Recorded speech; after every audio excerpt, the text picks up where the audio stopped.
Hello दोस्त, कैसे हैं। देखिए, जब बहती हुई धारा माने पानी की जब धार आगे की तरफ बहे तो उसे हम नदी बोलते हैं। और नदी कहाँ से निकलती है तो ऊंचे जगहों से यानी पहाड़ से, पर्वत से निकल के नीचे की तरफ बहती हुई आगे की तरफ जाती है। इसका कोई दिशा निर्धारित नहीं होता है कि इसी तरफ जाएगी, ये अपना दिशा खुद निर्धारित करती है, उसे बोलते हैं नदी। और आज हम जानेंगे इस वीडियो में कि भारत में कौन कौन सी नदियाँ कहाँ से निकलती हैं, कहाँ जाके गिरती हैं और इसकी लंबाई क्या है और साथ में इसकी विशेषता क्या है। चूँकि ये हार्ड टॉपिक है, मतलब कठिन टॉपिक में से एक है नदी तंत्र। तो विश्व के नदी के बारे में हम लोग पढ़ चुके हैं, तो आज पढ़ेंगे भारत के नदी के बारे में, भारत के नदी तंत्र। इनमें से जो नदी के बारे में परीक्षा में पूछा जाता है, प्रतियोगिता परीक्षा में पूछा जाता है, उसको हम इसमें कवर करेंगे, उन सभी नदियों को। तो चलिए एक एक करके इस वीडियो को आप लास्ट तक देखिए, उसमें बहुत सारे डाटा आपको मिलेंगे जो कि परीक्षा से संबंधित हैं।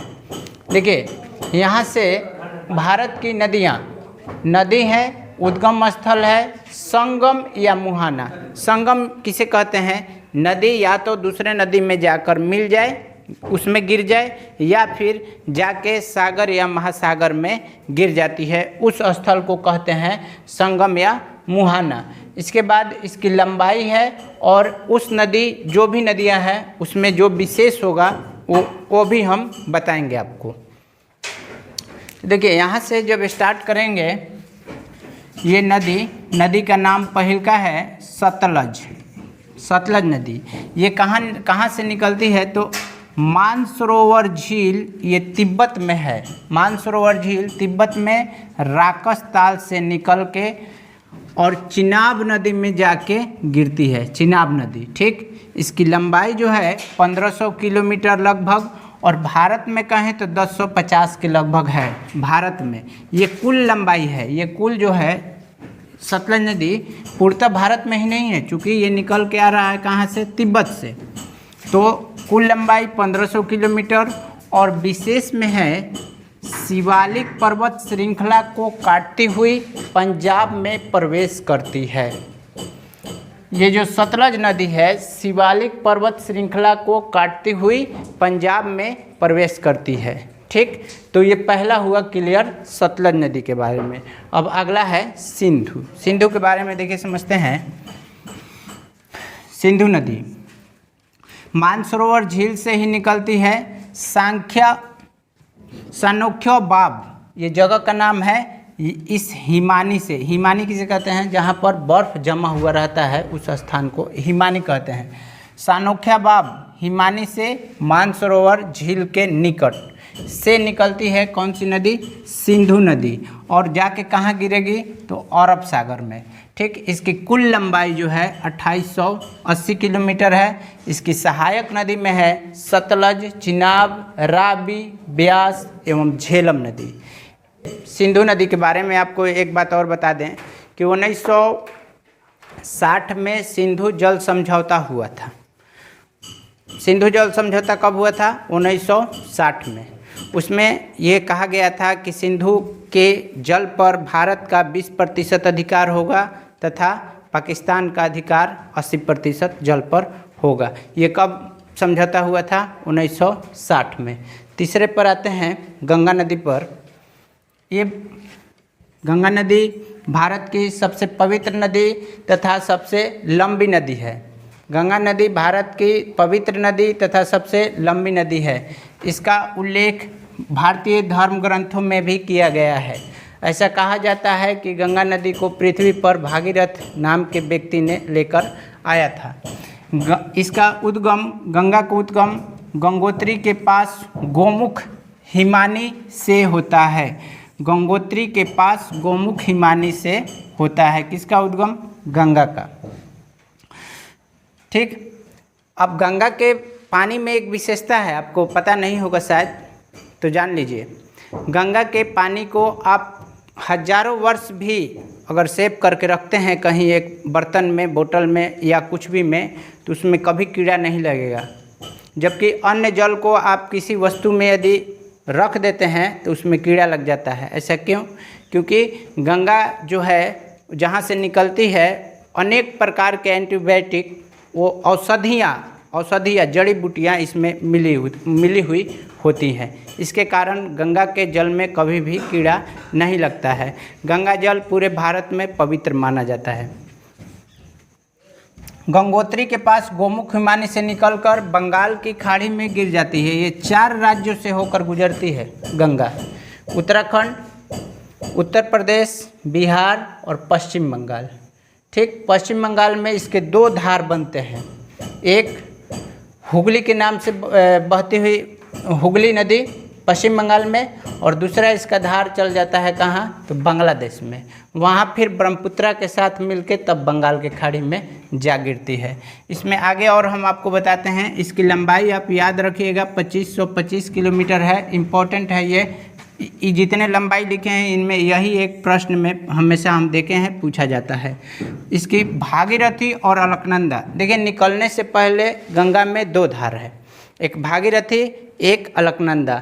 ये दोनों संयुक्त रूप से देवप्रयाग, देखिए यहाँ पर देवप्रयाग में ये दोनों धाराएं मिलकर तब जाके गंगा के नाम से बहती हुई आगे जाती है। गंगा हरिद्वार के पास मैदानी भाग में उतरती है। गंगा के बारे में आप इतना इन्फॉर्मेशन रख सकते हैं। ठीक, भागीरथी और अलकनंदा की संयुक्त धार को गंगा के नाम से जानते हैं, और ये देवप्रयाग में ये दोनों नदियां आपस में मिलती है तब जाके गंगा का निर्माण होता है। और ये पूछेगा कि गंगा मैदानी भाग में कहाँ उतरती है, तो आपका उत्तर होगा हरिद्वार। ठीक, आगे बढ़ते हैं। चौथा, यमुना नदी, यमुनोत्री हिमानी, ये भी उत्तराखंड में है। गंगा में ये मिल जाती, यहाँ से निकल के, और गंगा में प्रयागराज यानी इलाहाबाद में गंगा जमुना सरस्वती का संगम आपने सुना होगा, वहीं पर गंगा में ये जा मिलती है।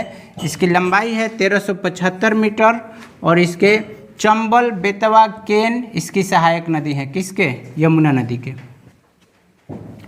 अगला है 5वां, गंडक। तो गंडक के बारे में सबसे पहले ये जान लीजिए कि गंडक नदी को नेपाल में शालिग्राम तथा मैदानी भाग में नारायणी नदी के नाम से जाना जाता है। फिर से एक बार रिपीट करते हैं। गंडक नदी को नेपाल में शालिग्राम तथा मैदानी भाग में नारायणी के नाम से जाना जाता है। किसे? गंडक नदी को। ये भी पूछता है कि नारायणी किस नदी का उपनाम है, तो आपका उत्तर होगा गंडक नदी। ये निकलती है नेपाल से और गंगा में पटना के समीप जा गिरती है। 425 किलोमीटर इसकी लंबाई है, और इसकी विशेषता ये है कि इस नदी में मिलने वाली गोल गोल जो पत्थर होते हैं उनको शालिग्राम, ये देखिए शालिग्राम के नाम से जाना जाता है या उसे कहते हैं। ठीक, अगला 6 नंबर, सोन अमरकंटक की पहाड़ी से, अमरकंटक जो है मध्य प्रदेश की एक पहाड़ी है। अमरकंटक गंगा नदी में जाके गिर जाती है। ये सोन नदी पटना के समीप 780 किलोमीटर लंबाई है इसकी। उद्गम स्थल इसका नर्मदा नदी के समीप है, यानी अमरकंटक में जहाँ से सोन निकलती है वहीं पास में नर्मदा नदी भी निकलती है। लेकिन अंतर ये है कि ये जाके पश्चिमी भाग यानी अरब सागर की तरफ गिरती है, और ये सोन जो है बिहार से होते हुए गंगा में जाके गिरती है। लास्ट है ब्रह्मपुत्रा।